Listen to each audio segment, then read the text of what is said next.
poured myself a coffee. And I thought, since I haven't done a live in a while, why not do a live? Obviously, no one's here yet, so I'm talking to myself. I'm also talking to the future viewers who we're busy right now. I don't know. It's Sunday. What is everyone doing? What were you doing right now where you couldn't be here talking to me live? Any excuse is just that. So we'll see. We'll see. We'll just sit and wait and see who shows up. Although, since you're watching now, in the future, I can just wait for someone to show up and I'll tell you the gist. But the title says a lot. Let's be honest. I am trying to hit 1,500 subscribies before the end of the year. What's the date? 7th, maybe? So we got some time, a little bit of time. But I also have been growing exponentially. It's weird, the increments for which I grow. But there's always a steady forward march. But yeah, I am trying to pull out all of the stops to get to the 1,500. And it's been a task, and it's crazy because only in the past maybe 8 months, maybe close to a year now, is really the only time that my channel has started growing. So I don't know, but anyways, yeah, so I'm trying to pull out all the stops. I'm trying to hit all the bases, and this is one of the bases. Plus, I like doing lives sometimes. I don't know, I like throwing them up, and they seem to do okay. I don't, however, know how to get like there's a tab in YouTube where you can just watch random lives during the day, like someone that's live. And when I'm scrolling, sometimes I'll see like a random weird live where someone's crying and eating a bunch of lasagna or something like that. But yeah. Yeah, 1,500. And I've been saying this since I was like hovering around like 400 or 500 subscribers, because it took me probably 3 years to get to 500 or 600 maybe. And then, like I said, maybe in the last 8 months is when I went from like 500 to where I'm at now, like close to 13. Hey, we got 3 people in. If you're scared, you don't have to announce yourself. 9 people in. Let's go. 9 people. Hello, everybody. Welcome. I've been talking to the future viewers who are going to end up watching this after I turn it off. But for everybody who's shown up, welcome. How are you? What's up, Joe? I haven't done a live in a while. I got some weird content that's going to be going up in the next bit. 11 people in. Let's go. And yeah, and I'm like on the hunt for 1,500. And I have to do some lives. I can't just be putting out videos and shorts. And I don't know how much the community posts do with getting new people in, but I do know that between shorts and lives, it's huge. And just my last video that I put up, it's good and it's different. And I was like, man, I need to wax the board, the figurative board as it is, and say hello to all you guys. How many people in here? Hey, what's your name? Tejvir. Thank you. Dude, I used to have a massive beard. If you go back a couple hundred videos, I had a huge beard, massive beard, but I appreciate that. Thank you very much. How many people in here found this through like the random YouTube lives tab? Also, if anybody in here is not subscribed to my channel, hit the button, go back and watch some videos. I have over 1,000 videos now. I've been YouTubing for about 5 years and I love it. It's great. And it's super rewarding. Things like this, like promoting yourself, is definitely weird sometimes. It was very weird in the beginning. Yeah, cool. Yeah, that's awesome. I know that lives tab in YouTube is super helpful for things just like this. For people like me who are trying to find more people who might be into his videos, but also just the random YouTube watcher who likes watching people. I like after since I've been doing YouTube, I prefer watching YouTube, and maybe not like small YouTubers like myself, but I like the human element of YouTube. It's less doom and gloom than traditional television. I think we can all agree to that. But I feel like there's just more real people, and the lives are like ultra real. Sometimes whatever they're doing on the live is a little suspect, weird even sometimes. But I live in a fucking van and I surf a lake, so that's pretty weird. But yeah, so I'm just trying to hit that 1,500 subscriber mark. And in the past, I've seen channels that are consistently uploading and making an effort to grow. Once they get to that 1,500 mark, I feel like the algorithm um, starts to work for you rather than against you. The algorithm is something vicious, and I would love to know how it's set up, because I don't think it's just a random thing. And I think that there's more science to it than the powers that at be the powers that be would like to let us know. I have a buddy that van life is awesome, dude. So I live in Michigan and it's winter now. So like I'll show you what I got. So I work at a place that lets me plug in. But when I can't plug in, I have this thing is called a Mr. Buddy heater.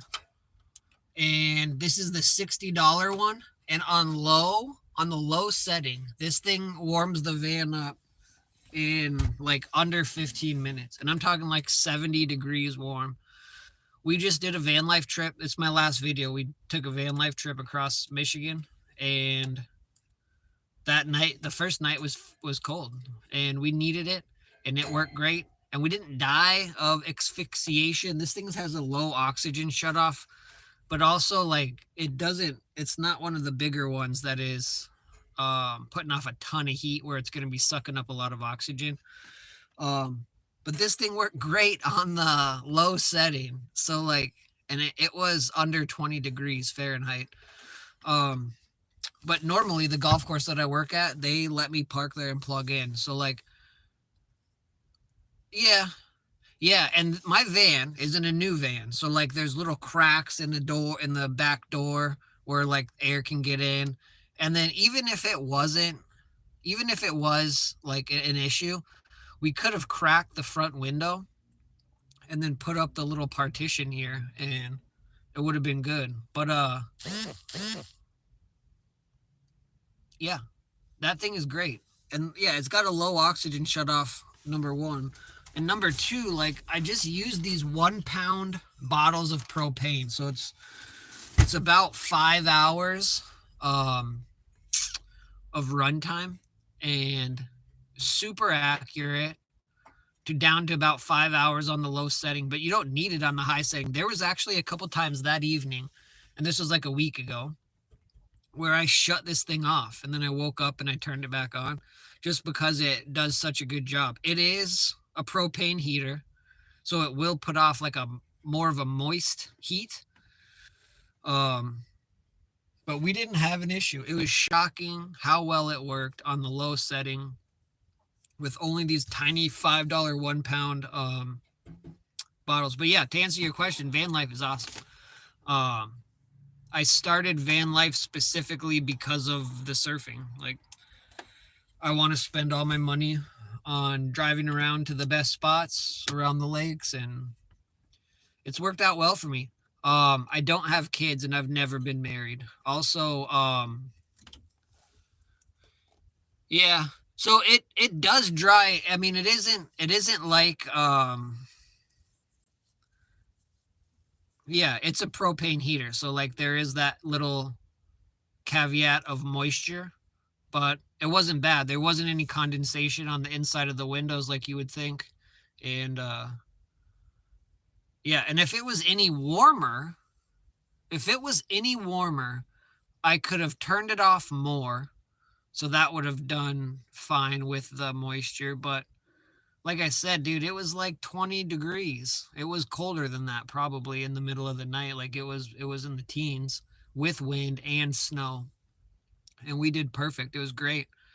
It was super comfortable in here. And van life is awesome, dude. Like I've um I've been lucky with the chicks that I've found. Like it's not easy, you know. They um Yeah, a lot of judgy chicks, but like the ones that are down with van life are like the coolest chicks. And I just go to Planet Fitness to shower. I work out a lot anyway, so like on days that I don't want to work out, well, I don't. I'm not gonna lie, but like it forces me to um, go to the gym on some days, even if I don't surf and I need to shower. I feel kind of shitty if I don't work out a little bit, so it's like keeps me accountable. But yeah, it's crazy. Van life is awesome.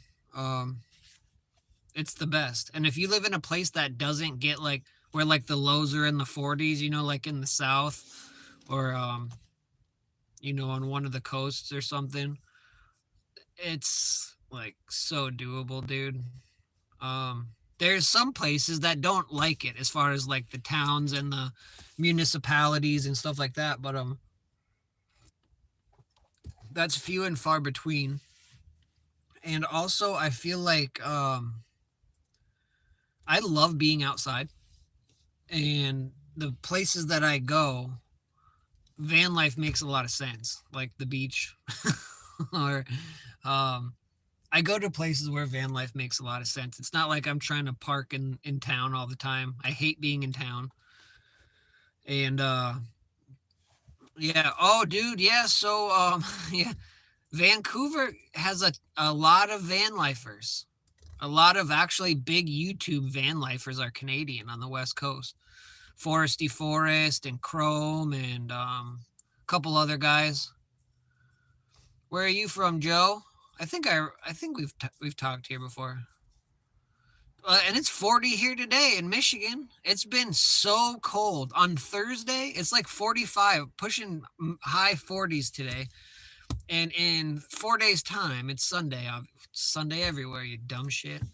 On Thursday, the high is 16. So like, and snow. So I don't know where you are, Joe, but it's nice here today. It's beautiful. It's another reason why I wanted to do a live. Like, I hate doing lives inside. I like to have the little van ambiance, but lately it's been so fucking cold. It's like I don't want to sit outside in the van. But yeah, what day? I surfed yesterday and the water was so damn cold. Um we've had probably a week of west wind. Again, we've had some solid snow, solid cold, mostly lake effect snow really. So that's only like from the lake shore about 10 to 30 miles inland. Lake effect. Oh my gosh, Australia. Sheesh. Man, man.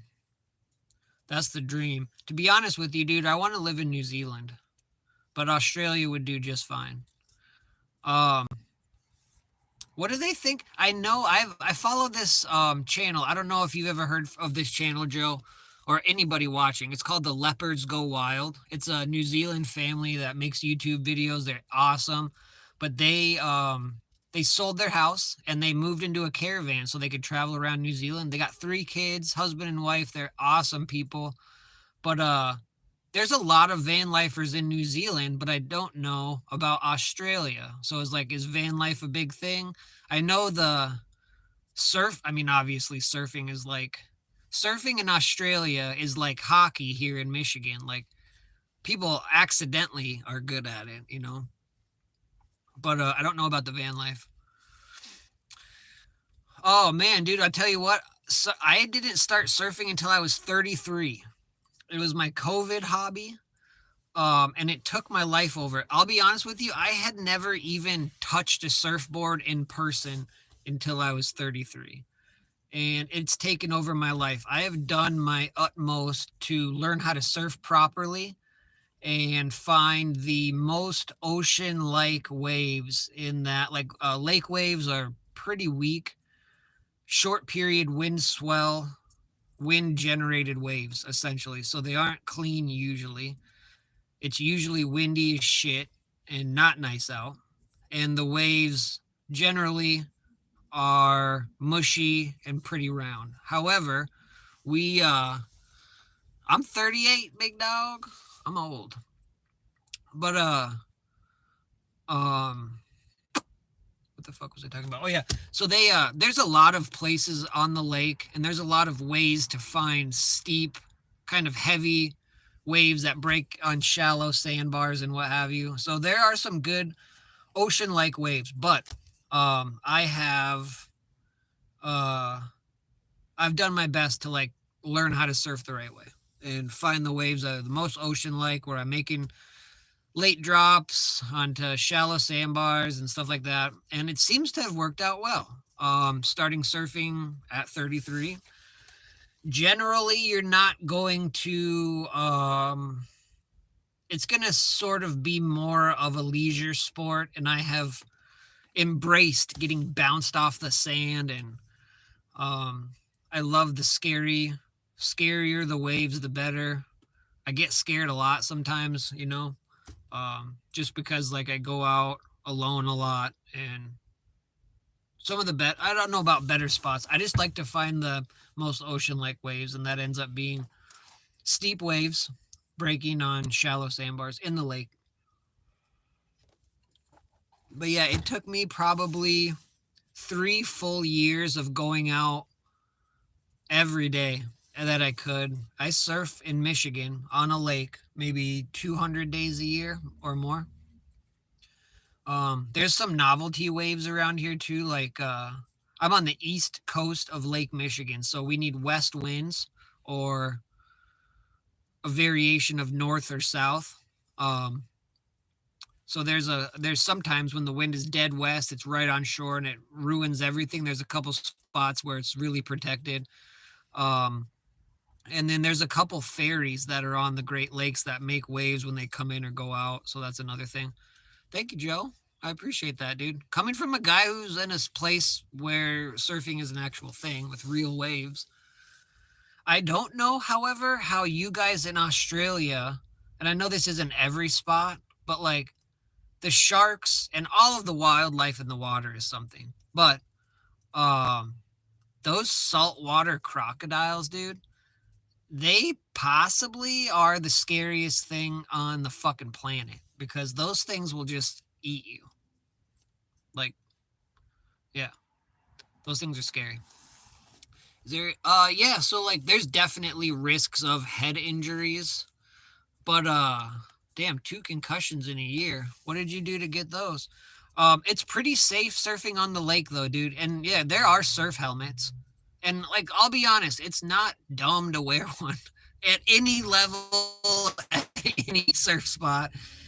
Like, let's be honest, it's not stupid to wear a helmet. And they do make helmets specifically for surfing, but the biggest danger on the lakes, and like honestly, surfing in the Great Lakes in America is not like surfing in the ocean. We use the same gear and there are similarities, but it's not the same shit. It's not. On our best day, on our best epic day of the whole year, most clean, pristine, possibly even there's days when we get offshore winds, and even then it's like a marginal day on the ocean, you know. And I'm guessing, I've never even surfed in the ocean, but I've, you know, the amount of research that I've done. But man, MMA training, I've thought about getting into like jujitsu, but again, dude, I'm getting old. I'm pushing 40. I'm trying to unlearn shit. That's what I'm trying. I'm trying to get a bunch of new hobbies. But that MMA stuff it's really interesting.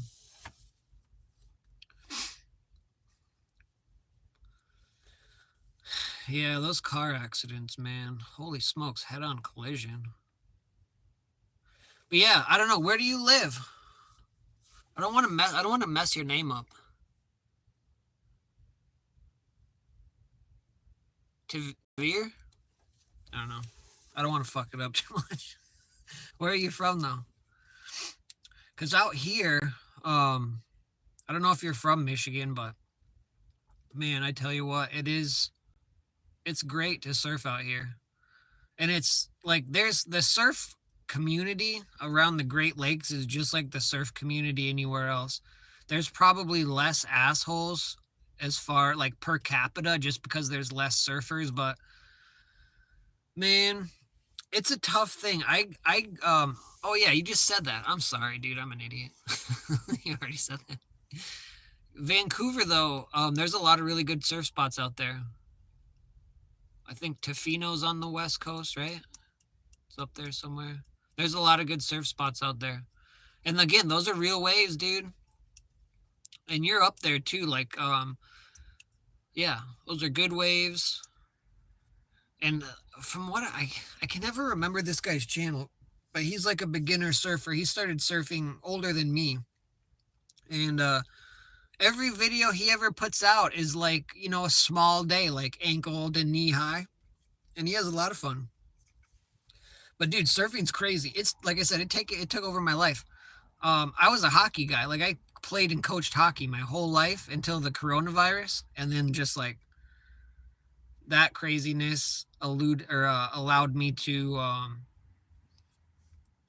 just switch gears, and surfing took my life over. It's changed everything, dude. It feels like you're flying. Yeah, dude. Yeah, man. Yeah, between van life and surfing, um, oh yeah, yeah, Vancouver Island. All right, I got you. I got you. Yeah, dude. Between surfing and van life, um, I have found like what I want to do. You know what I'm saying? Like I look back before all of this stuff and it was almost like I was sort of just floating through life. And surfing gave me the what or maybe the why, and van life gave me the what or the how. Something along those lines, but dude, the mix of the two, yeah, ball hockey is fun. Dude, but yeah, man, it's crazy. This shit is taking over my life. It's amazing. It's amazing. And again, like van life comes with a lot of weird shit. People look at me weird. Um, there's a lot of judgment, but overall, it's great. And I don't have a lot of money. Like I'm a budget van lifer. Like anything less and it wouldn't be fun. And I have just enough, and it's the best I've ever done. It's the most fun and fulfilling I've ever felt. It's makes the most sense to me, which is unusual. Like, yeah, it makes sense. And dude, that men's mental health. That is yeah, it's crazy. And I am lucky enough the chick that I'm with right now is an amazing human. And in the 5 months that we have been together, I have like turned a corner on my communication and stuff like that. And I have found that, dude, I'm not trying to shit on women at all. But the the difference in communication styles and the lack of understanding between the sexes is huge. And it's also weird. And I would assume that it's like this for women too, but like I feel like guys are so quick to shit on each other.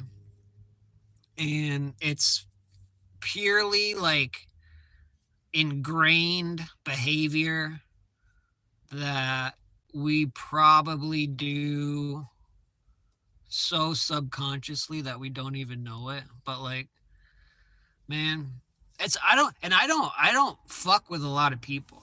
And I can't because I don't play those fucking stupid human games. Like I got a couple friends, my partner, my chick, and like I don't need anybody else. I mean, my mom and dad are around, but dude, yeah, you're right.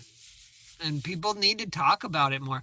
And I think yeah, people just need to talk about it more. Thankfully, I've never had any mental health issues. However, the change that I have felt since me and her have been able to like have this crazy open line of communication, it's fucking bananas. But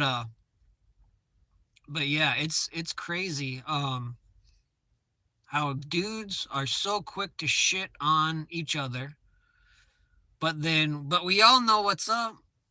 And like again, I'm not shitting on women, but like men are in a position where it's almost it's like we I don't think society will ever be able to change the fact that like most of the love that men get is conditional. And not every woman acts like that, not every family acts like that, but you know, it's a fucked up thing. I think if just guys helped each other out more, cuz then we wouldn't yeah, I think if guys helped each other out more. If you want a channel to um to look into that, look this guy up. He's my friend and like I know him well. He's a counselor and a therapist. His channel is called the Cockney Buddha. Cockney Buddha. And he's epic. Like again, he's my friend, so take that with a grain of salt. But all you have to do is watch one video and listen to what he says. And like the guy's legit. He does like he's a legitimate counselor and everything, but he puts up videos on YouTube talking about things almost every day. And it's specifically mental health related with a little caveat on like men's mental health because he knows what it is. But the dude is legit. Like he's legit. You could tell that is no smoke being blown up anyone's ass. He doesn't get paid for this.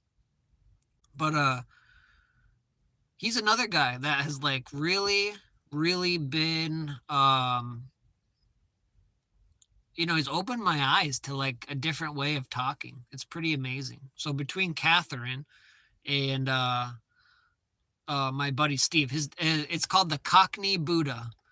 So he's from London. He's from England, and he's from a place in London where like those people are called Cockney. I don't know why, but it's Cockney Buddha. And if you like it and you subscribe to his channel, tell him that you were watching my live, and I told you about him. But yeah, I think Joe asked me something. Any creatures? No. Other surfers. That's it. Other surfers and people's boards. There are bigger fish called pike. I think that they are a form of like a sturgeon or some shit. But no. On the Wisconsin side, like I said, I'm in Michigan, but on the Wisconsin side, there is a lot of limestone shoals, and you got to watch out for that. It's sand over here. And then like Lake Erie, there's a lot of industry and in Indiana. So that's like the southern portion of this lake. And then Lake Erie, there's just the amount of industry and humanity that's been in those areas. There are things that are in the water like pylons and different things like that. But yeah, no, there's no animals. It's surfing in the lake is crazy.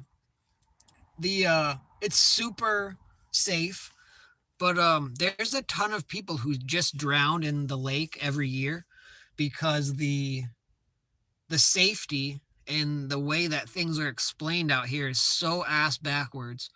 Um, People get into trouble like just swimming every year. Normally I surf at a place called Muskegon. And I think this year 5 people drowned, and there was like 6 or 7 other calls where people like the emergency services had to come down and help people out.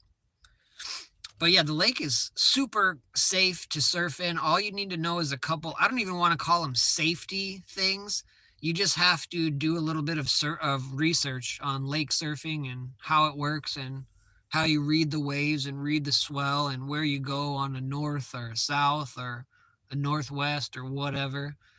We basically, like every town has a pier, a big concrete or rock pier, because most towns have an inland lake that then leads to Lake Michigan. So like if the wind is blowing out of the south, you get on the north side of the pier and vice versa. That way the big structure will knock out all of the current and clean up the waves.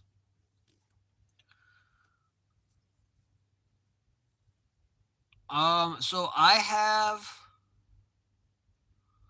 yeah, definitely thought about solar.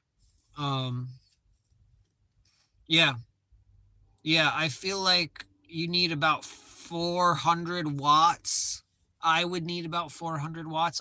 As far as like uploading my videos, I use my hotspot, and I couldn't do it in a lot of places because it would just take too long. But if I have marginal service, like if I have 4 bars to full service, I could get a 10-minute video up in a couple hours. And it's not ideal because like when I'm running 5G or whatever, or I'm like in town, or I go to like a coffee shop and use their Wi-Fi, I can upload a video in 10 minutes. But yeah, so Starlink is a thing. Obviously, like that works everywhere. I have T-Mobile. They work really well out here.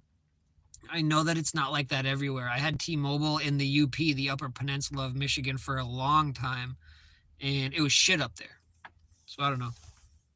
But yeah, it's again, my van life is like super bare bones. It's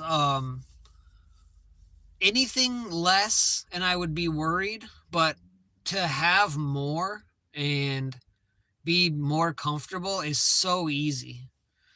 Um yeah. Yeah. And it's like van life. I had when I first started van life, I had 2 dogs and one was 150 pounds. So I've been surfing the whole time. So like trying to deal with my boards and all of the stuff. At first it was a lot, but now I don't have either dog in here. The big one passed away last year, and the little one stays with my mom now. And yeah, it's just so easy. And yeah, and simplicity is really the way. Um, Me and my partner were just talking about this. Like, I had a beagle. The beagle is still alive, but then I also had a Great Pyrenees. Again, you can go back and watch some of my videos and you'll see them. But we were just talking about this, and like for $5,000, and I know like to some people 5 grand is nothing, and for other people 5 grand is a lot. But if we're talking in money terms, $5,000 is not a lot. And for $5,000, you can get into a nice van and insulate it or do a couple things depending on where you live at and what you need. I have in this van, I insulated the roof, the floor, and the walls. I also have insulation inside of the door paneling on the back. And I went all out in this van, at least with the insulation. I did spray foam in all of the gaps. I have Reflectix right up against the van. Then I have 2-inch board insulation, and it's needed. Like I know Vancouver gets cold, but I don't think it stays that cold for as long. Here we could have um, like 3 or 4 or 5 days in a row, like below in the 20s or colder, and the floor and the ceiling just needs to be insulated out here. Again, lucky I can park at my work. I work at a golf course, and they let me park there and plug in, and so I have some amenities when I need them, or well, pretty much when I want them, and like having the electric heater going in there, it'll heat this thing up so good, and there won't even be I don't know. I think isn't 30 0 or 35 degrees Celsius, 0 Fahrenheit. I don't know. It's cold though. And but yeah, dude, it's doable. That's the thing. That's what I'm saying. Yeah. Yeah, I don't know. It's cold, but it's like I said, dude, it's doable. It's not yeah. Yeah, you have to be ready and you got to know what you're doing. And again, I didn't just immediately start van life in the middle of February and wing it, but it's doable. It's so doable. It's crazy. I don't know what the homeless situation like is in Canada, but here in America, it's kind of fucked up. And I know not everybody could do this. Not everybody has the health or the mobility or they have kids or whatever. But like, if you're a single human, hey, babe, how are you?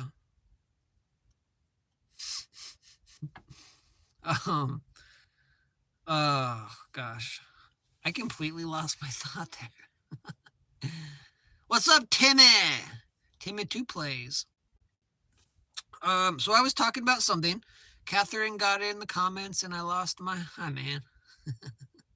I lost my train of thought. But van life is doable for everybody. Oh, yeah, no matter...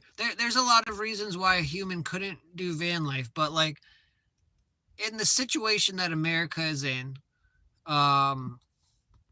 there's a lot of people who could benefit from having a roof over their head. You know, they don't have to be outside. They have something to protect and something to have. What's a good way? Something to put a little bit of energy into. And I've never been homeless, thank God, or thank Jehovah, thank whoever the fuck you want. I've never had any mental illness. I did have to quit drinking, and I was a terrible alcoholic, so I did have to overcome that small barrier. But after what I've seen in the van life realm, dude, it's so doable and it's so easy.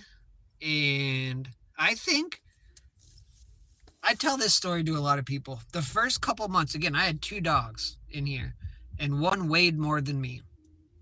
And there were times where I would forget about to buy water.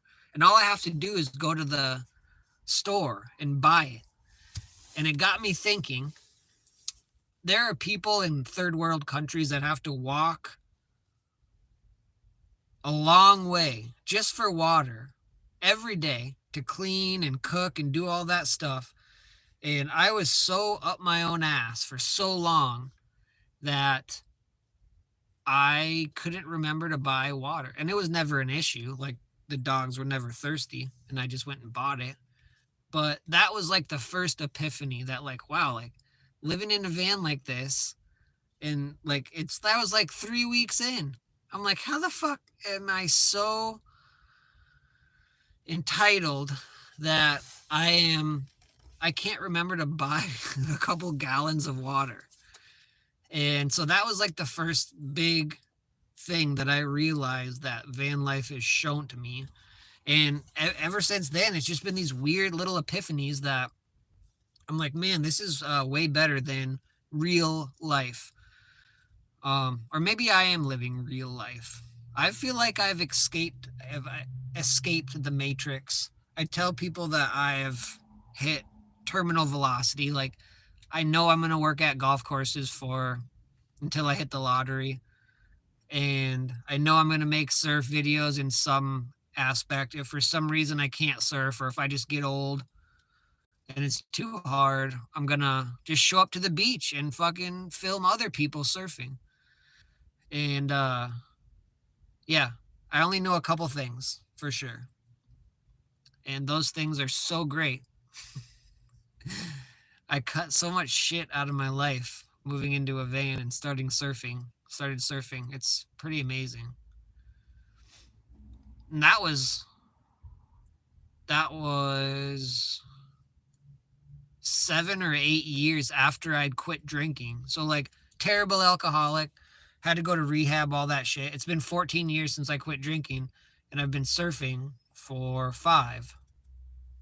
Yeah. So 7 or 8 years after I quit drinking, which was like the thing that, well, it didn't like define me, but it was like the best thing that I ever did, you know?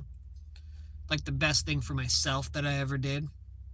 Perhaps the only real good thing that I did for myself that could possibly help others.